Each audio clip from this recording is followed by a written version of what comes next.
October 15, 1944.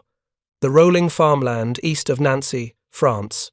Oberleutnant Klaus Hartmann peered through his Panzer IV commander's cupola, scanning the misty terrain as his crew maneuvered along a sunken farm road. They had been advancing cautiously all morning, expecting to encounter American armor at any moment. The fall harvest lay abandoned in the fields, and thin columns of smoke rose from distant villages. Preparing and narrating this type of story took us long efforts and hard work. So if you are enjoying the story, please consider subscribing to our channel. Hartmann's unit, part of the 58th Panzer Corps, had been ordered to halt the American Third Army's relentless push toward the German border. His crew felt confident. Their Panzer IV OSF-H, armed with the long-barreled 75mm KK-40 gun, had proven itself against American Shermans throughout the summer. At 1,500 meters, they could reliably penetrate any Sherman's frontal armor. The Americans, forced to close within 500 meters or less to threaten a Panzer IV frontally, had learned to respect German gunnery. What Hartmann and thousands of German tankers across the Western Front didn't yet fully understand was that a different American vehicle had been systematically changing the tactical mathematics of armored combat. Not the Sherman tank they'd grown accustomed to fighting, but a vehicle that combined the firepower to defeat German medium tanks with the ability to deliver that firepower from ranges that seemed impossible. A vehicle whose doctrine and employment would force German armor tactics to shift from aggressive maneuver to cautious defense. The M10 tank destroyer, armed with a 3-inch gun capable of penetrating 88mm of armor at 1,000 yards, had been quietly reshaping German tankers' confidence since its combat debut in Tunisia. But it was the psychological impact, the sense that American crews could strike with impunity from distances where German tankers felt safe, that would prove as devastating as the tungsten cores punching through steel plate. If you're enjoying this deep dive into the story, hit the subscribe button and let us know in the comments from where in the world you are watching from today. The story of how American tank destroyer doctrine collided with German armored confidence begins not on the battlefields of France, but in the doctrinal debates and industrial facilities of the United States, where military theorists and engineers worked against time to solve a problem that threatened American offensive operations. In May 1941, as German Panzers demonstrated their devastating effectiveness in the invasion of Greece and Crete, United States Army Chief of Staff General George Marshall ordered an immediate solution to the problem of massed armored attack. American doctrine in 1941 held that tanks should support infantry and exploit breakthroughs, not fight other tanks. The responsibility for defeating enemy armor would fall to a new type of unit, the Tank Destroyer Battalion. These would be mobile, hard-hitting forces held in reserve and rushed to any point where enemy armor concentrated. Speed and firepower would substitute for armor protection. The tank destroyers would arrive, ambush the enemy armored formation, and withdraw before German tanks could retaliate. This doctrine shaped every aspect of M10 design. Built on the reliable M4A2 Sherman chassis but weighing approximately 29,937 kilograms, the M10 mounted a 3-inch M7 gun in a pentagonal, open-topped turret. The open top, controversial throughout the vehicle's service life, reflected the doctrine's emphasis on rapid observation and crew escape, rather than direct assault. Tank destroyers weren't supposed to slug it out with Panzers in sustained duels. They were supposed to shoot and move. The 3-inch M7 gun represented a fundamental increase in anti-tank capability over weapons then available to American armored units. Firing the M79 armor-piercing shot, the gun could penetrate 92mm of homogeneous armor angled at 30 degrees from vertical at 1,000 yards. Against the Panzer IV's side armor of 30 to 40mm, or even the 80mm frontal plate, this was decisive. The M62 armor-piercing capped ballistic cap shell, introduced later, could penetrate 88mm under the same conditions. Production of M10 tank destroyers began in September 1942 at Fisher Body's Grand Blanc Tank Arsenal in Michigan. Fisher Body, a division of General Motors, produced 4,993 M10s through December 1943. Ford Motor Company built 1,038 M10A, one variants between October 1942 and September 1943, using the M4A3 chassis with its more powerful Ford GAA engine. The M10A1 produced 450 horsepower compared to the standard M10's 375 horsepower twin diesel engine. This industrial capacity would prove crucial. By mid-1944, 30 tank destroyer battalions were operating in Europe, 11 equipped with towed guns and 19 with self-propelled M10s or the newer M18 Hellcat. The sheer number of M10s available allowed American commanders to attach tank destroyer platoons directly to infantry and armored divisions, despite this contradicting the original doctrine of massed mobile reserve forces. The M10's combat debut came in Tunisia in March 1943, where the 776th Tank Destroyer Battalion engaged German and Italian armour across the North African desert. In that theatre, the M10 proved more than adequate. The 3-inch gun could defeat any German tank then deployed in significant numbers in North Africa, including the Panzer III and early Panzer IV variants. The flat, open terrain of Tunisia allowed M10 crews to exploit their vehicles' speed and long-range gunnery. One engagement report from April 19, 1943, documented a platoon from the 776th Battalion engaging a mixed force of Panzer IIIs and IVs at approximately 1,200 meters. The American crew fired 11 rounds, scoring 7 hits and destroying 3 German tanks. The remaining Panzers withdrew after realizing they were being engaged from beyond their effective counterfire range. This pattern, M10s using superior optics and gun range to engage from distances where German return fire proved ineffective, established a tactical template. German intelligence reports from Tunisia noted the American tank destroyers' capabilities, but failed to fully appreciate their implications. A captured after-action report from the 10th Panzer Division, dated May 8, 1943, described the M10 as a Sherman variant with improved anti-tank gun, effective at medium ranges. The report recommended standard counter-tactics, close rapidly to negate the range advantage, or use terrain to approach from dead angles. These tactics assumed German tanks could dictate engagement ranges through superior mobility and crew training. This assumption, born from 3 years of largely successful armored warfare from Poland through Russia, would prove increasingly costly as American tank destroyer battalions refined their employment doctrine through combat experience. The M10 wasn't simply a better anti-tank gun mounted on a mobile chassis. It was a system designed to exploit American advantages in fire control, crew coordination, and tactical patience. American tank destroyer doctrine emphasized 3 principles that directly challenged German tactical assumptions. First, tank destroyers would not seek out enemy armor, but would prepare defensive positions along likely German approach routes. Second, crews would hold fire until German tanks entered a predetermined killing zone, typically between 800 and 1,200 meters. Third, after engaging and destroying the lead vehicles, tank destroyers would displace to alternate positions before German artillery or infantry could fix their location. The emphasis on defensive preparation contrasted sharply with German offensive doctrine. German panzer units, trained to seize initiative through aggressive maneuver, found themselves repeatedly channeled into engagements where American tank destroyers held every advantage. The flat trajectory and high velocity of the M10's 3-inch gun meant accurate fire at ranges exceeding 1,500 meters under favorable conditions.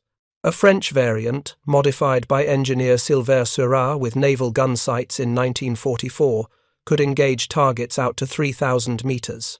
When American and British forces landed in Normandy on June 6, 1944, 30 tank destroyer battalions deployed to France over the following weeks. Initial engagements in the bocage country of Normandy proved challenging for M10 crews.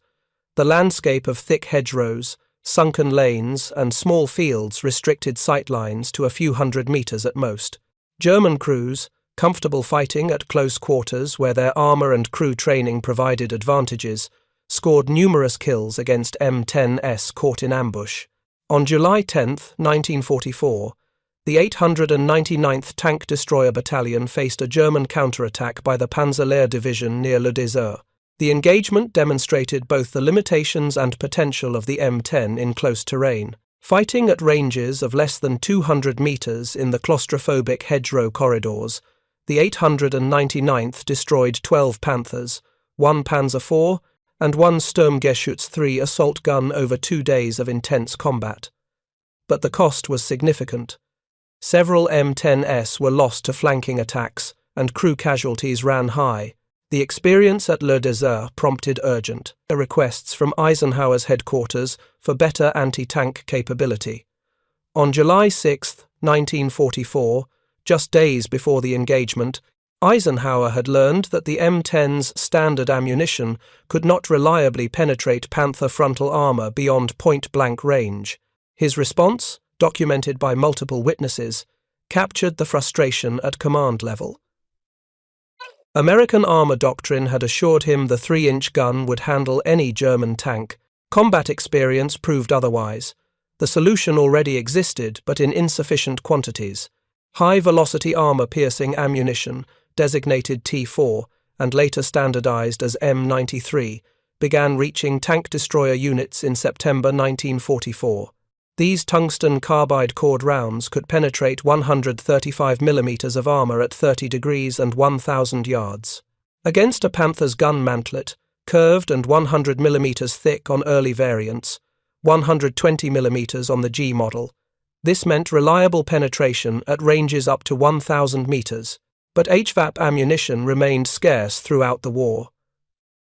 Tungsten carbide depended on tungsten imports, primarily from China, which produced 36% of global supply before the war. American tungsten demand competed across multiple industries: machine tools, armor-piercing ammunition for multiple calibers, armor plate hardening, and various industrial processes. Each 3-inch HVAP round contained approximately 0.88 kilograms of tungsten carbide. A single M10 carrying 6 HVAP rounds, the typical allocation, required nearly 5 kilograms of this strategic material. By March 1945, approximately 18,000 rounds of 3-inch HVAP ammunition had reached the European theatre.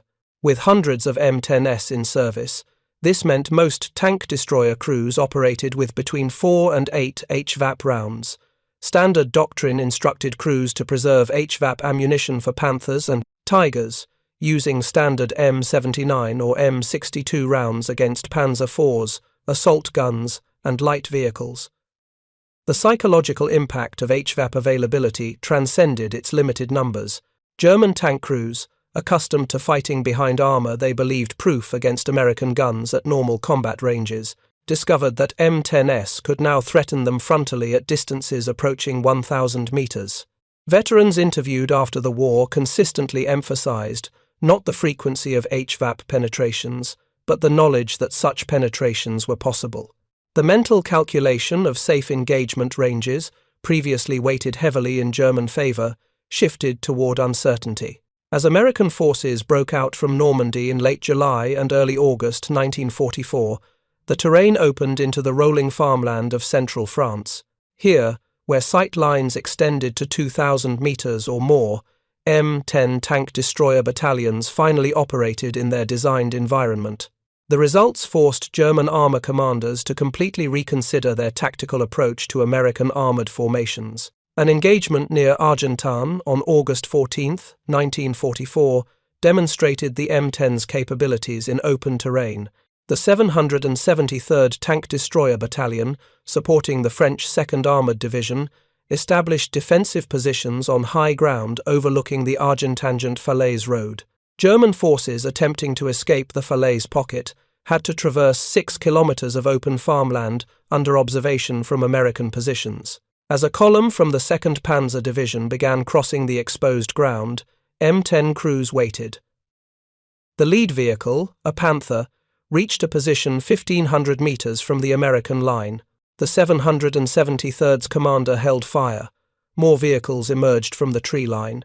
Panthers, Panzer IVs, half-tracks carrying infantry. The column stretched over 2 kilometers. When approximately 30 vehicles had entered the killing zone, the American commander gave the PERD order. 8 M10s opened fire simultaneously. The first volley, carefully aimed with time to calculate range and windage, struck 5 German vehicles. The lead Panther, hit through the gun mantlet, halted and began burning. 2 Panzer IVs struck in the flank armour, exploded immediately. The German column, caught on open ground with limited cover, attempted to return fire.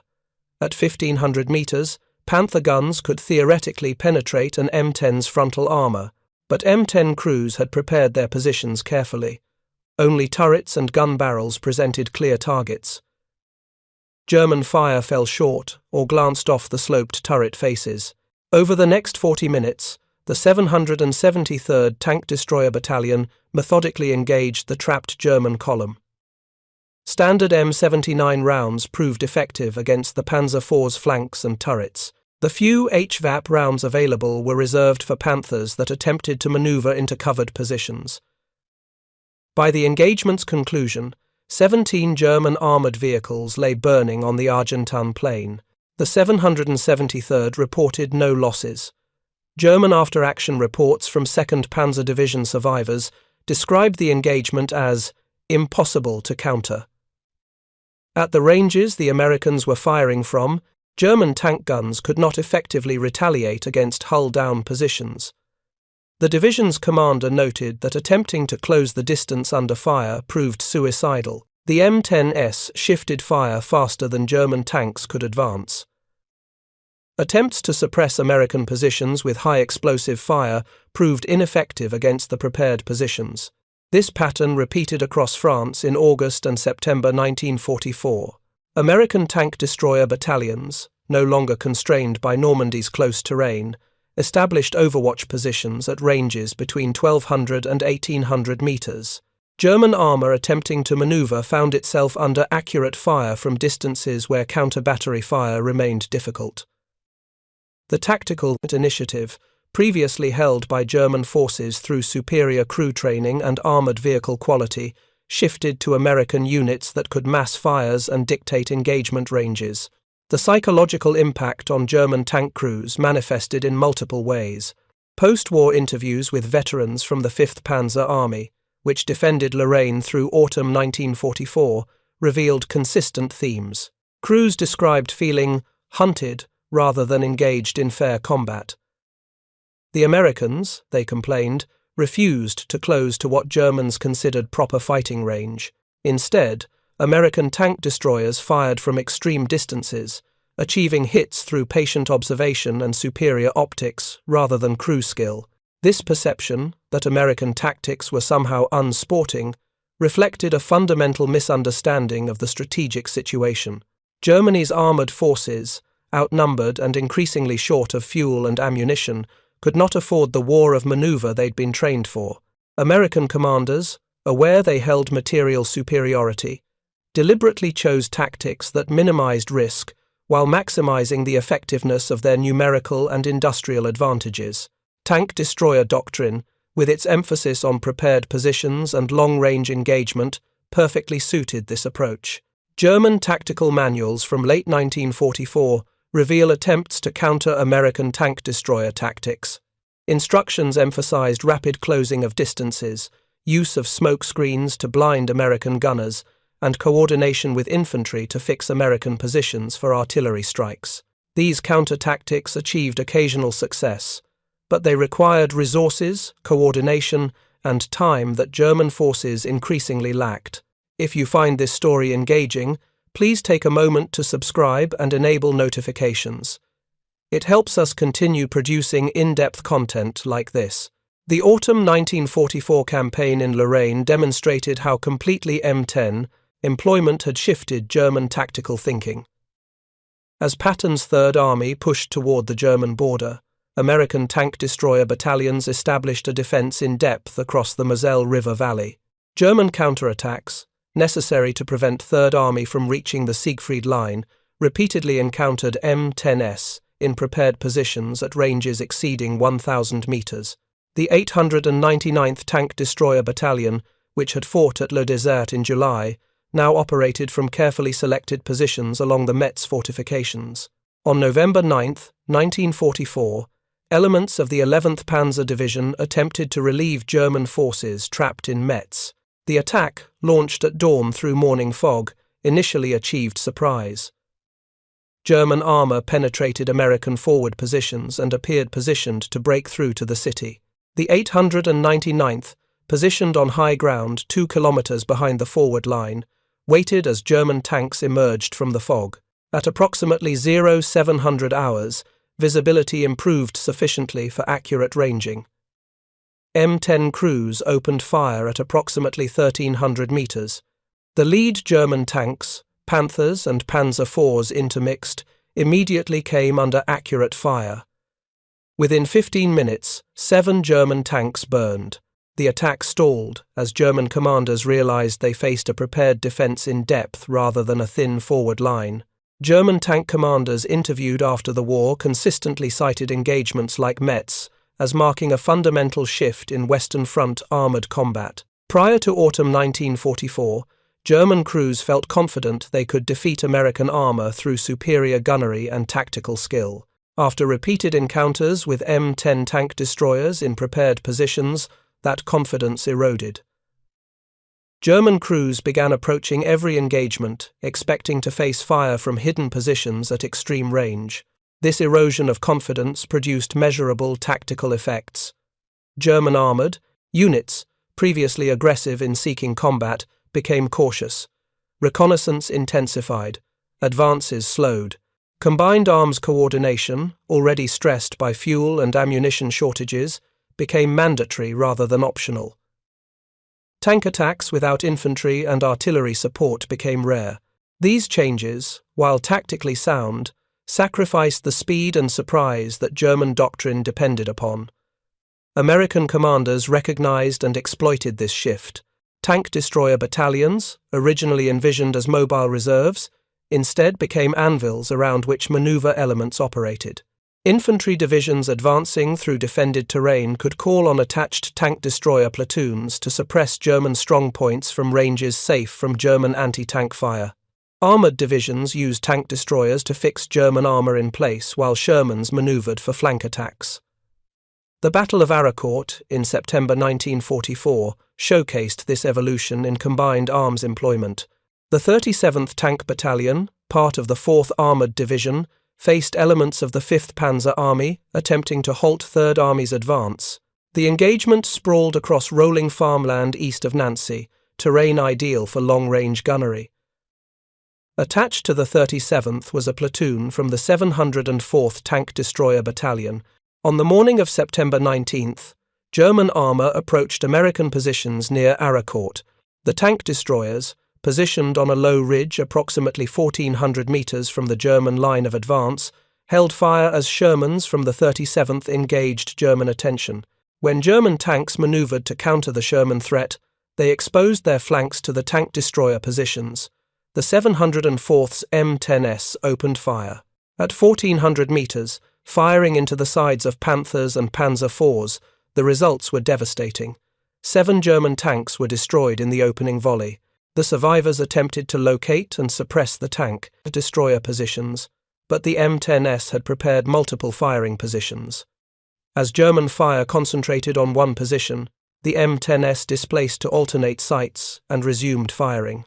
The battle continued through the day, with German forces unable to effectively counter the American tank destroyer tactics. By evening, the 5th Panzer Army had lost 37 armoured vehicles. The 704th Tank Destroyer Battalion reported 2 M10s damaged, both repaired and returned to service within 48 hours. German after-action reports from Aracourt marked a turning point in how Wehrmacht commanders viewed American armoured capabilities. Previous assessments had focused on the Sherman tank's inadequacies, noting its thin armour and relatively weak 75mm gun. These assessments acknowledged American numerical superiority, but maintained that German tank-for-tank superiority remained decisive. Aracourt forced a revision. A report from the 5th Panzer Army commander, General Hasso von Manteuffel, dated September 23, 1944, noted that American forces employed their tank destroyers with unexpected tactical sophistication.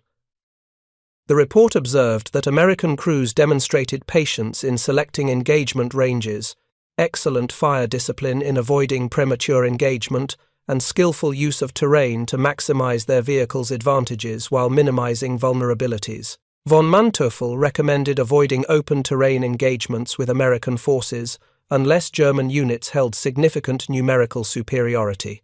This recommendation, from an army commander to his subordinate divisions, represented a complete inversion of German tactical doctrine. German armor had been trained to seek out and destroy enemy forces through aggressive maneuver. Now, senior commanders advocated avoiding combat unless conditions favored German forces. The psychological shift this represented cannot be overstated. German tankers, who had entered the war believing themselves superior to any opponent, now approached American armored forces with caution bordering on apprehension. The material factors underlying this shift extended beyond the M10s gun and armor. American tank destroyer battalions operated within a logistical and doctrinal framework that multiplied their effectiveness. Forward observers, equipped with radios and trained in calling artillery fire, accompanied tank destroyer platoons. If German forces attempted to suppress M10 positions with artillery, American counter-battery fire responded within minutes. If German infantry attempted to fix tank destroyer positions for flanking attacks, American infantry counter-attacked. This integration of combined arms at the tactical level meant M10 crews rarely fought alone. German tankers, accustomed to combined arms coordination at the operational level, increasingly found their tactical operations unsupported. Fuel shortages meant artillery batteries couldn't displace to support advancing armor. Ammunition shortages meant sustained artillery preparation became impossible. Infantry, depleted by months of combat, couldn't screen advancing tanks against anti-tank weapons. The experience of individual German tank crews captured this shifting dynamic. Unteroffizier Hans Weber, a Panzer IV gunner with the 106th Panzer Brigade, described an engagement near Chateau Salins on October 7, 1944.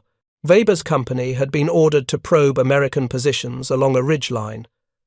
The attack began at dawn, with 5 Panzer IVs advancing across open farmland toward suspected American positions. Weber recalled the engagement decades later in a 1978 interview. "We advanced confidently. We had defeated American Shermans before, and we expected the same. At perhaps 1,500 meters, we saw movement on the ridge. I ranged the target, preparing to fire. Then, before I could engage, there was a flash and an impact. Our tank shuddered. I looked through my sight and saw a second M10 position, then a third. They had been waiting for us at a range where we could barely threaten them. We fired back, but our rounds fell short or missed. Within 2 minutes, 3 of our 5 tanks were burning. We retreated. It felt less like combat than execution." Preparing and narrating this type of story took us long efforts and hard work. So if you are enjoying the story, please consider subscribing to our channel. This sense that American tank destroyer tactics constituted unfair combat rather than legitimate warfare appeared repeatedly in German accounts. The criticism revealed how completely German tactical assumptions had been overturned. German doctrine emphasized closing with the enemy, achieving decisive superiority at the point of contact, and destroying enemy forces through aggressive action. American tank destroyer doctrine emphasized the opposite: establish position, let the enemy approach, destroy the enemy from ranges where they cannot effectively retaliate, and disengage before they can fix your position. Neither approach was inherently more valid. Both reflected the strategic circumstances and material realities their respective armies faced. Germany, fighting outnumbered on multiple fronts with declining industrial capacity, needed quick, decisive victories to preserve scarce resources. The United States, possessing industrial and material superiority, could afford tactics that emphasized patience and positional advantage over dramatic maneuver. The complaints from German tankers about unfair American tactics often centered on specific aspects of M10 employment. The open-topped turret, which German intelligence reports initially identified as a vulnerability, proved advantageous in practice. Crews could observe their surroundings more effectively, communicate with supporting infantry more easily, and spot approaching threats sooner than crews buttoned up in closed turrets. The hand-cranked turret traverse, theoretically a weakness requiring 2 minutes for a full 360-degree rotation, mattered less than expected. M10 crews in prepared positions, pre-ranged likely approach routes, and could traverse to engage targets within that arc in seconds. The vehicle's relatively thin armor, ranging from 9 to 57 millimeters, represented a calculated trade-off. Tank-destroyer doctrine never intended for M10s to absorb hits and continue fighting. They were supposed to avoid being hit entirely through range discipline and tactical positioning. In practice, this worked more often than German doctrine predicted. M10 crews that maintained fire discipline, used terrain intelligently, and displaced after engaging rarely suffered from their vehicle's thin protection. German attempts to develop counter-tactics to American tank-destroyer employment achieved mixed results. Smoke screens could blind American gunners, but smoke also obscured the battlefield for German forces and required advance preparation. Infantry infiltration to fix tank-destroyer positions worked when German forces held numerical superiority, but M10s attached to American infantry divisions operated within mutually supporting positions. Flanking maneuvers, the traditional German solution to prepared defenses, required time and fuel that German units increasingly lacked. The most effective German counter-tactic proved to be simply avoiding engagement ranges where M10s held advantages. German armor increasingly fought from prepared defensive positions rather than mobile offensive operations. This shift, while tactically sound given German resource constraints, sacrificed the initiative that German doctrine depended upon. American forces, facing less aggressive German resistance, could choose when and where to attack.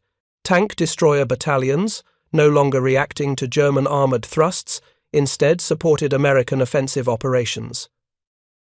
By December 1944, as German forces prepared for their last major offensive in the West, the tactical dynamic had fundamentally shifted.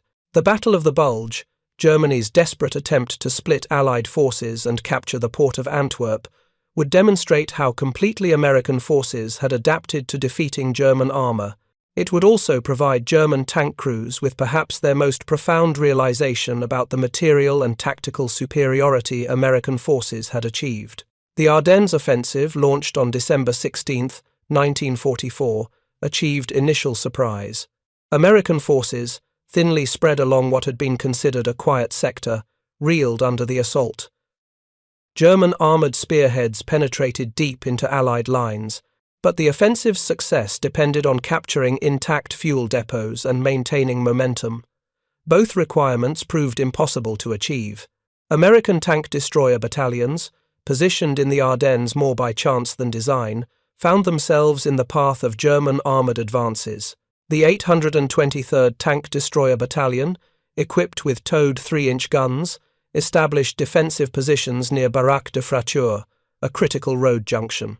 On December 23rd, elements of the 2nd SS Panzer Division attempted to break through the position. The 823rd, firing blind through morning fog at the muzzle flashes of German tanks, destroyed 14 Panzers before withdrawing.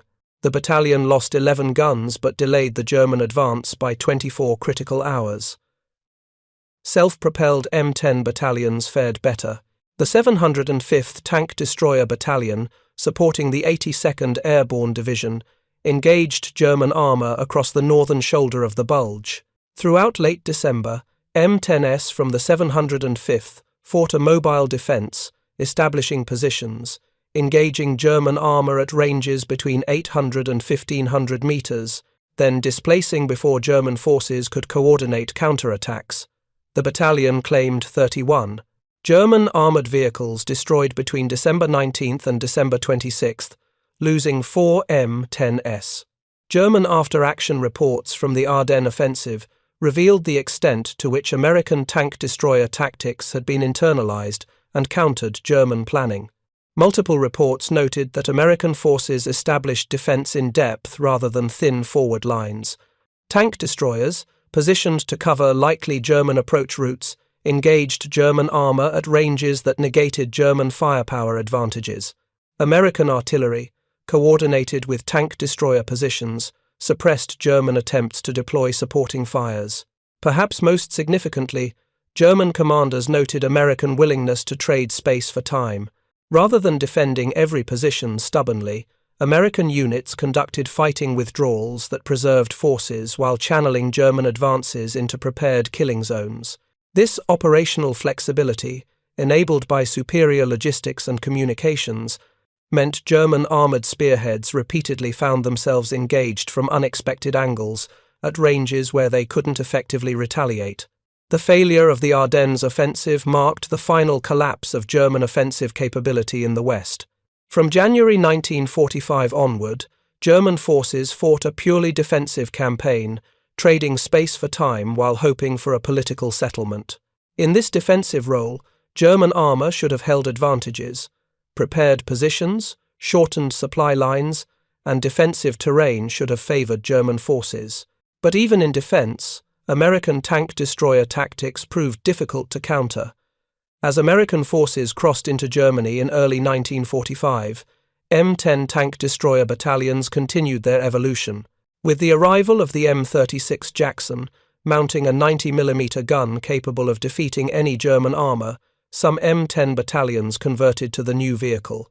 Others retained their M10s but received increased allocations of HVAP ammunition. A few battalions experimented with mixed platoons, combining M10s for infantry support with M36s for engaging heavy German armour. The 634th Tank Destroyer Battalion, still equipped with M10s in March 1945, supported the 7th Army's drive across southern Germany. Encounters with German armour became increasingly rare as German fuel supplies collapsed and armoured units abandoned their vehicles. The 634th spent more time engaging fortified positions and providing indirect fire support than hunting tanks. This reflected the broader evolution of the war. American material superiority had become so overwhelming that specialized anti-tank units found fewer tanks to destroy. German tankers who survived the war and later provided interviews consistently emphasized the psychological impact of American tank destroyer tactics. The knowledge that American crews could engage effectively from ranges exceeding 1,000 meters created a persistent anxiety that shaped every tactical decision. German crews described constantly scanning distant tree lines, ridge crests, and building complexes for the distinctive pentagonal turret of an M10. The open-topped turret, which German intelligence had initially believed would aid in identifying and targeting M10s, instead became an object of dread. One veteran, Feldwebel Otto Schneider, who served with the Panzer IV division from Normandy through the Ardennes, described the psychological shift in a 1982 interview. In Russia, we feared the 34 because it was fast, well-armoured, and numerous, but we understood how to fight it. In the West, we feared the M10 because we never felt safe. Even on open ground where we should have held the advantage, American tank destroyers could engage from positions we couldn't identify at ranges we couldn't match. It changed how we thought about armoured combat. We stopped thinking about victory and started thinking about survival. This psychological dimension of M10 effectiveness extended beyond individual crew morale to influence German operational planning.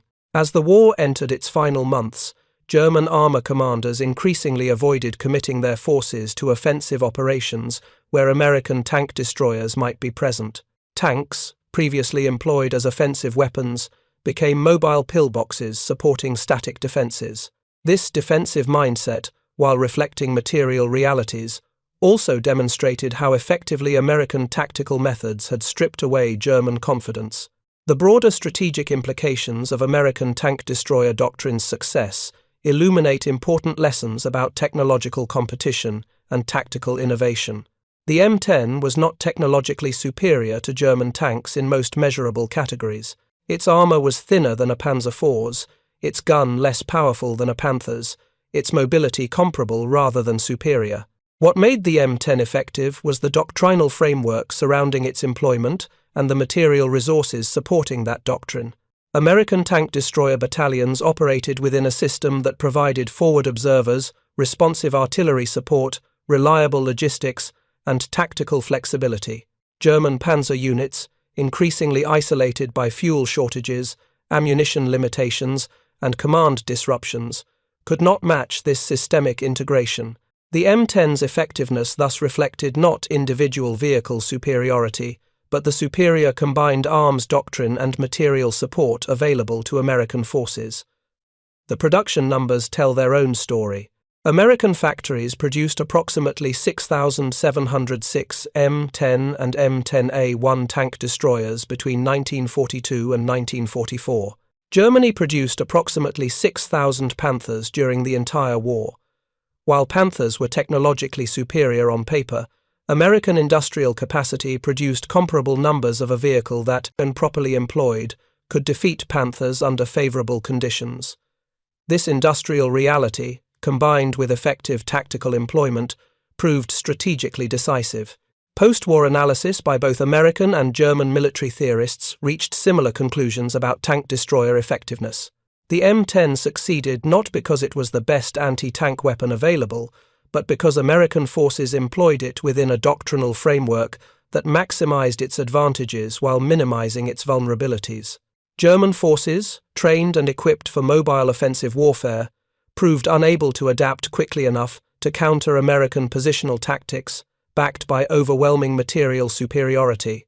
The legacy of M10 employment influenced post-war armored doctrine on both sides of the Iron Curtain. Soviet observers, studying American tank destroyer tactics in detail, incorporated similar concepts into their anti-tank doctrine. The idea of specialized anti-tank units, positioned in depth and equipped to engage from long range, became standard in Soviet defensive planning. NATO forces, building on American World War II experience, emphasized combined arms integration and the importance of superior fire control and optics. German veterans who later served in the Bundeswehr brought hard-won lessons about American tank destroyer tactics to the Cold War German army. Bundeswehr armor doctrine emphasized quality and training, but also recognized the importance of combined arms integration and the dangers of technological overconfidence. The experiences of German tankers facing M10s in World War II directly informed Cold War thinking about how to defend against numerically superior Soviet forces. The specific engagements where M10s destroyed German armor from extreme range became the subject of extensive tactical analysis. The Argentan engagement, where the 773rd Tank Destroyer Battalion engaged German armor at 1,500 meters, appeared in multiple post-war tactical manuals as an example of proper tank destroyer employment. The Battle of Arracourt, where tank destroyers and Shermans worked in coordinated teams to defeat German armor, became a case study in combined arms operations.